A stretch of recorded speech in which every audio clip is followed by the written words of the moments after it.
Alright, let's cut through the noise and get to the point. What if I told you that everything you've learned about the serpent in the Genesis story is incomplete? The version you've heard in Sunday school or Bible study misses a much larger picture. The original Hebrew word for serpent is na'ash, and this is where things get interesting. Sure, it's often translated as snake or serpent, but did you know na'ash isn't just about a slithering reptile? The word carries layered meanings. It's not just a noun. It's also connected to verbs like to whisper or to enchant, often associated with divination or gaining hidden knowledge. The word used to describe the serpent in Genesis implies a seeker or bringer of esoteric knowledge. If you're already thinking, that sounds deeper than just a snake, you're absolutely right. In ancient Near Eastern cultures, snakes were more than creepy creatures. They were powerful symbols. In Mesopotamian mythology, for example, the god Enki is often depicted with serpentine imagery. Enki was a god of wisdom and knowledge. In Egypt, snakes weren't merely dangerous. They were sacred. The uraeus, the cobra on the pharaoh's crown, symbolized divine authority and protection. Similarly, in Canaanite traditions, serpents were linked to healing and transformation. Does this sound like an evil trickster to you? This context raises an intriguing question. Was the serpent in Genesis meant to be purely evil, or was it a symbol with a more complex role? Was it tempting Eve to sin, or was it offering Adam and Eve a path to knowledge and awakening? These ideas aren't new. They've been discussed in academic circles and alternative interpretations for years, but rarely make it into mainstream conversations. Why? Because they challenge the narrative we've been taught for centuries. Now, let's zoom in on Genesis 3. The serpent's interaction with Eve is fascinating. It doesn't command her or force her hand. Instead, it asks questions and challenges the divine prohibition with logic and curiosity. Did God really say? This doesn't sound like the language of a deceiver, it sounds like the language of a challenger, a provocateur, maybe even a teacher. And about the fruit? Tradition calls it an apple, but the text simply refers to it as the fruit of the tree of the knowledge of good and evil. The serpent's role isn't about tempting Eve with something evil. It's about pointing her towards something transformative. After eating the fruit, the first thing Adam and Eve gain is knowledge. Their eyes are opened, and they realize they are naked, vulnerable and self-aware in a way they hadn't been before. Isn't that a fundamental leap in human consciousness? Was the serpent really a villain, or was it part of humanity's awakening? And why has that role been vilified for so long? Was it just convenient to later associate the serpent with Satan? Spoiler alert, the Hebrew Bible doesn't actually identify the serpent as Satan. That's an interpretation added centuries after Genesis was written. If the serpent in Genesis is more than just a snake, we need to ask a bigger question. Why a serpent? Why did the writer of Genesis choose this specific symbol for such a pivotal moment in human history? To answer that, we need to dive into serpent symbolism across ancient cultures. Trust me, what we uncover will completely change how you view this creature. In Egypt, snakes were far from evil symbols. The cobra, or uraeus, was a divine emblem of protection worn by pharaohs to signify their power and connection to the gods. It wasn't just decorative. It was a statement. The snake represented divine authority, order, and even immortality. Now, compare that to the snake in Genesis, sitting at the center of a story about cosmic order and disruption. Coincidence? I don't think so. Over in Mesopotamia, serpents played a similar role. Take the god Enki, a major figure in Sumerian mythology. He is often depicted with flowing waters and serpentine imagery. Enki was the god of wisdom, magic, and life-giving water, seen as a benefactor who shared knowledge with humanity, sometimes against the will of other gods. Sound familiar? In Canaanite culture, which heavily influenced the biblical world, snakes were symbols of transformation and healing. You've probably seen the caduceus, the staff with two entwined serpents, a symbol still used in modern medicine. Snakes were seen as powerful agents of change, not inherently good or bad, but forces that could bring renewal or destruction depending on how they were engaged. There's also a striking Greek connection. Though Genesis predates classical Greek mythology, the parallels are undeniable. In Greek myths, serpents often guarded sacred treasures or forbidden knowledge. For instance, in the story of the Garden of the Hesperides, a dragon serpent named Ladon guards the golden apples of immortality. Apples, forbidden fruit, a garden. It's not hard to see how these myths could have influenced each other. The serpent's dual symbolism is present in nearly every ancient culture. Snakes weren't just one thing. They were revered for their wisdom and feared for their venom. They represented life and death, creation and destruction. They crossed boundaries, moving between earth and the underworld, the sacred and the profane. The serpent in Genesis fits into this symbolic tradition perfectly. It wasn't just an animal slithering into a garden. It was a symbol carrying centuries of cultural weight and layered meanings. The Hebrew language often uses wordplay and layered meanings to convey deeper ideas. The word na'ash shares linguistic roots with terms meaning to shine or bright. Some scholars have even drawn parallels between na'ash and celestial figures, suggesting the serpent could have been portrayed as a radiant, otherworldly entity.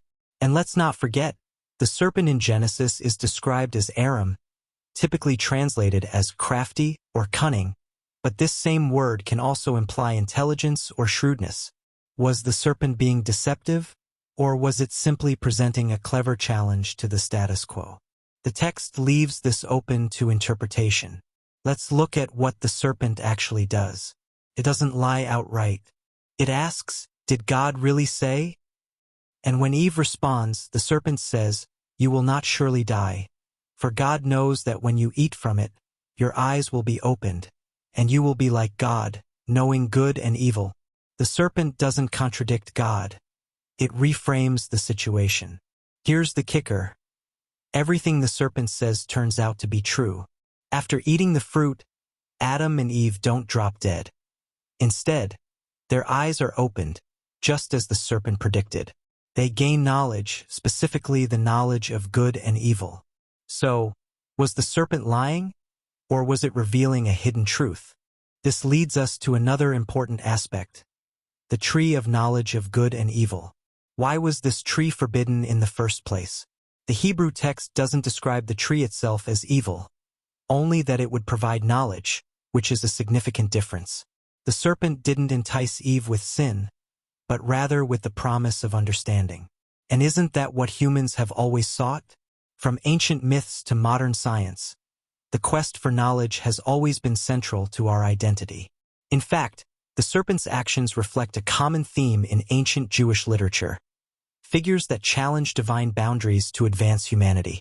Think of Prometheus bringing fire to the Greeks or Enki sharing wisdom in Mesopotamian myths. The serpent fits perfectly into this archetype, neither wholly good nor evil but a disruptor of the natural order to create something new. Now that we've explored the serpent's cultural and linguistic context, let's focus on its role in the Genesis 3 narrative. The serpent is described as crafty and clever, perhaps even connected to knowledge.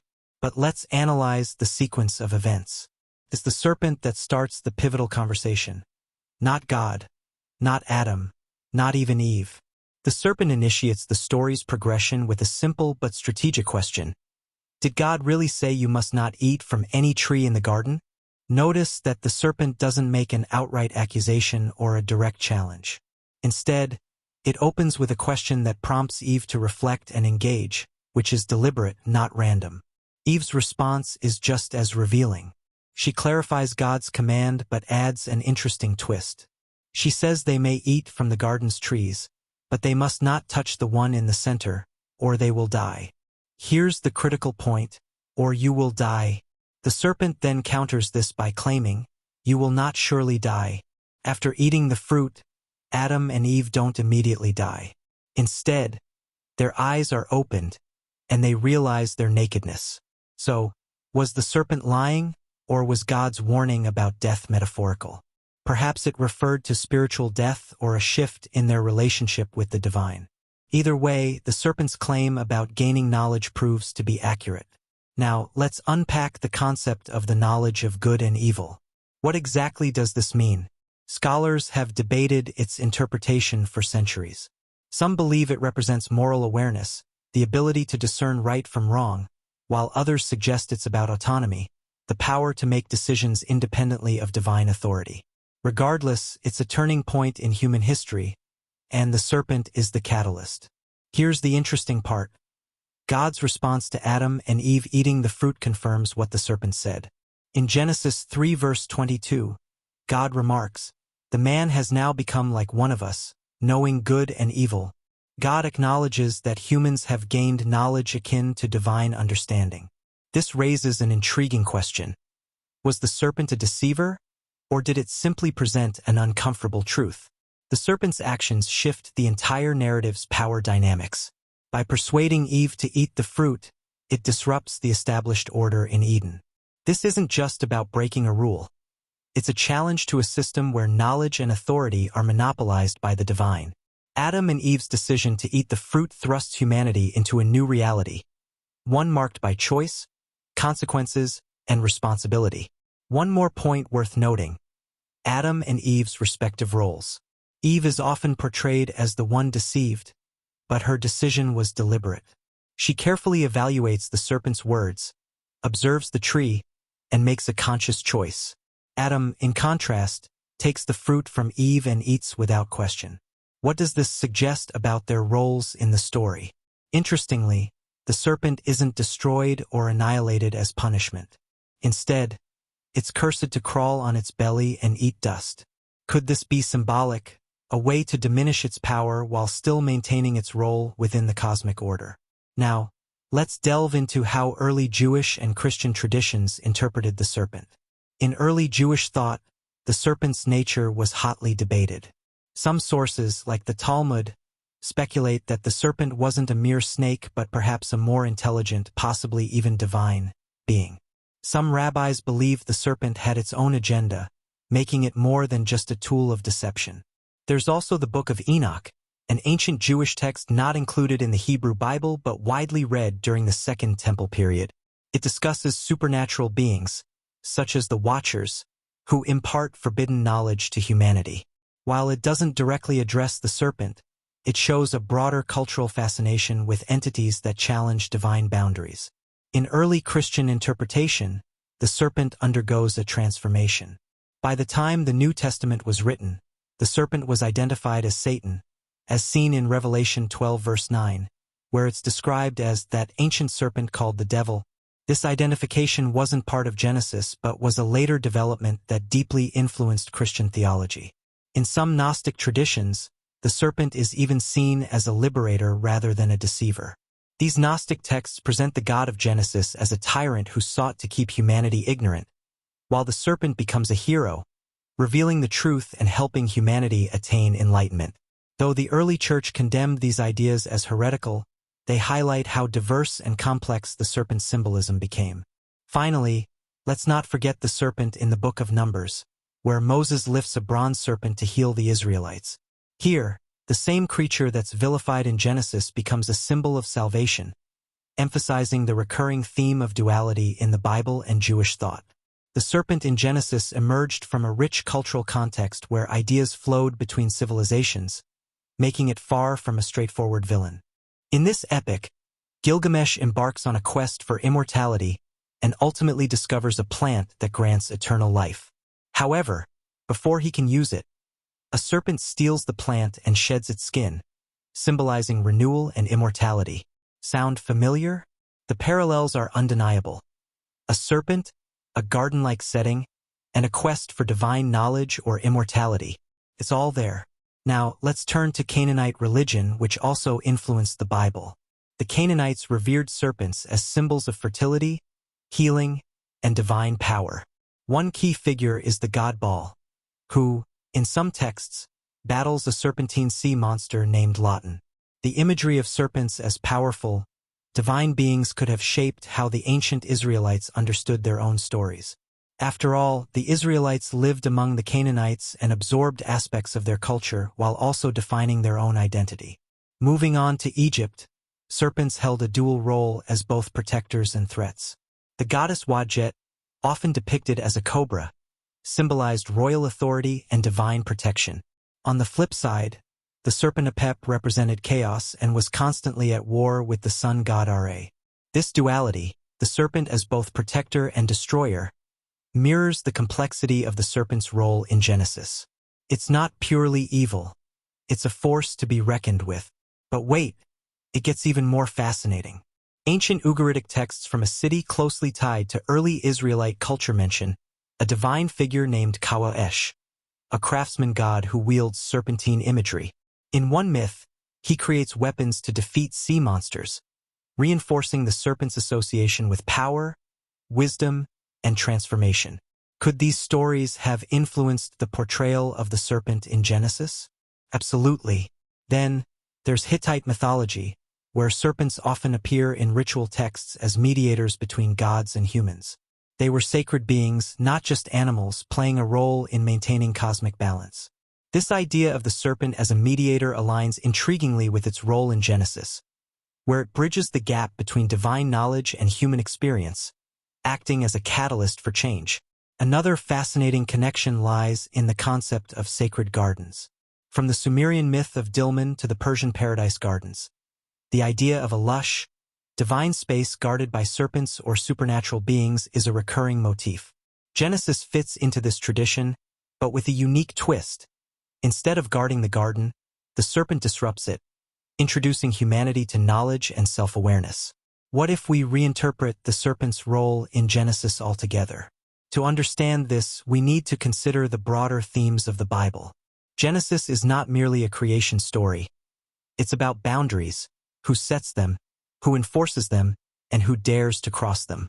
The serpent is a boundary crosser. It disrupts the natural order of Eden, not through brute force but through persuasion and logic. It makes humanity aware of something they were blind to before, the possibility of choice. Before the serpent enters, Adam and Eve live in a state of naivety, following rules without understanding why. The serpent's intervention changes that. By questioning God's command, it introduces the idea of autonomy. Once they eat the fruit, they gain something profound: moral discernment. Sure, this comes with consequences: banishment, labor, and death. But it also marks the beginning of humanity's intellectual and spiritual journey. And here's the kicker. The serpent's role parallels that of other biblical figures who challenge divine authority. Think of Jacob wrestling with the angel or Moses confronting Pharaoh. These aren't tales of blind obedience. They're stories of struggle, questioning, and transformation. The serpent's actions fit right into this tradition, forcing humanity to grapple with difficult questions about freedom, responsibility, and the cost of knowledge. Now, consider the tree of knowledge itself. Why would a loving God place something so dangerous in the middle of the garden and then forbid it? Was it a test, a trap, or an invitation? The serpent frames the tree not as a threat, but as an opportunity, a way for humanity to become more like the divine, knowing good and evil. This framing doesn't necessarily make the serpent good, but it does complicate the narrative. It shows that Genesis isn't a simple morality tale. It's a story about complex risk and growth. Here's another layer to consider: the serpent's punishment in Genesis 3 verse 14. Is cursed to crawl on its belly and eat dust. This isn't just a physical transformation. It's a symbolic act of humiliation and containment. The serpent, once a figure that moved between realms earthly and divine, is now bound to the ground, stripped of its intermediary power. But why not destroy it outright? Could it be that the serpent's role as a provocateur was essential to the story's purpose? Let's also talk about humanity's punishment. Adam and Eve are cast out of Eden, but they aren't annihilated. Instead, they are sent into the world to live, to create, and to struggle. The serpent's actions lead to the loss of Eden, but they also lead to the birth of human civilization. Without the serpent, there's no story, no humanity as we know it. Before we wrap up, I want to thank you all for joining me on this journey. The story of the serpent in Genesis is far more complex than many of us were taught. It speaks to the richness of ancient storytelling, If this video challenged your thinking or opened your eyes to new ideas, make sure to like, subscribe, and share your thoughts in the comments. I want to hear your take on everything we've explored. Thanks for watching, and I'll see you in the next video.